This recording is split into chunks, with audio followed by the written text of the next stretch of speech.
बच्चों, आज हम रस के अगले क्रम में हास्य रस पढ़ेंगे।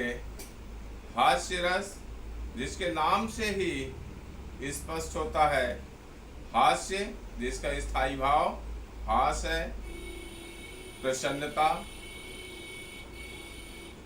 जहाँ पर किसी व्यक्ति की काया, उसकी वेशभूषा या उसकी बातों पर अचानक हमें हंसी आ जाती है, वहाँ हास्य रस होता है। यदि हम किसी व्यक्ति को देखें कि वह बहुत मोटा है या अजीबोगरीब कपड़े पहना हुआ है या उसकी बातें कहीं कुछ ऐसी लगती हैं कि जो बहुत ही झूठ बोल रहा है, बढ़ा चढ़ा करके बोल रहा है या कुछ व्यंग्य स्वरूप बोल रहा है, तो वहां पर हमको हंसी आना स्वाभाविक है।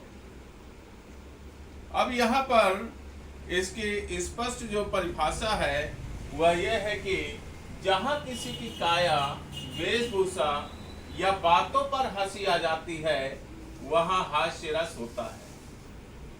हास्य रस का उदाहरण हाथी जैसी देह, गैंडे जैसी चाल, तरबूजे सी खोपड़ी, खरबूजे से गाल। अब यहाँ पर तरबूजे सी खोपड़ी, खरबूजे से गाल। अब यहाँ का जो दृश्य है क्या है, उसकी काया अजीबोगरीब है।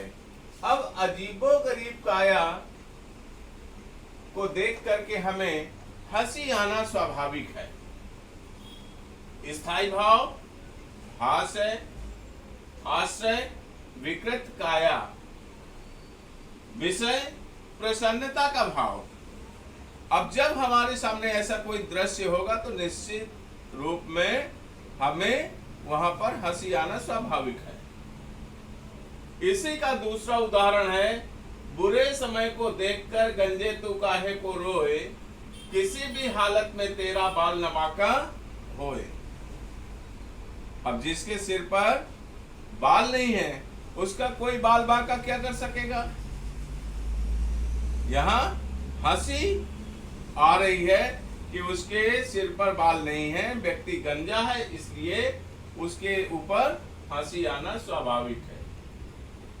कोई कील चुभाए तो उसे हथौड़ा मार, इस युग में तो चाहिए जस का तस व्यवहार। यानी यहाँ बात को लेकर के ऐसी बात कही जा रही है कि उसमें हंसी आ रही है, और जब ऐसी बात बोली जा रही है तो वहां हंसी आना स्वाभाविक है। अब हमारे सामने ऐसे और अनेक उदाहरण हो सकते हैं, और जहां भी ऐसे कुछ उदाहरण होते हैं तो वहां हास्य रस है। हास्य रस इसका स्थायी भाव हास है, और जहां पर जिस बात को, व्यक्ति को देख करके, उसकी वेशभूषा को देख करके हमें हंसी आती है, वहां हास्य रस है। और यह हमारे रसों में से एक मुख्य रस है। काव्य में इसका एक बहुत प्रमुख स्थान है, और आगे के लिए आप अन्य रसों को इसी क्रम में लगातार देखते रहें। आप यदि मेरे चैनल को सब्सक्राइब करेंगे तो आगे की जानकारी आपको बराबर आती रहेगी, मिलती रहेगी, और आगे मैं परीक्षा की तैयारी हेतु जो हिंदी होती है उसे भी YouTube में डालूंगा, और वह भी आपको बराबर मिलती रहे, इसके लिए आप मेरे चैनल को सब्सक्राइब करें। धन्यवाद।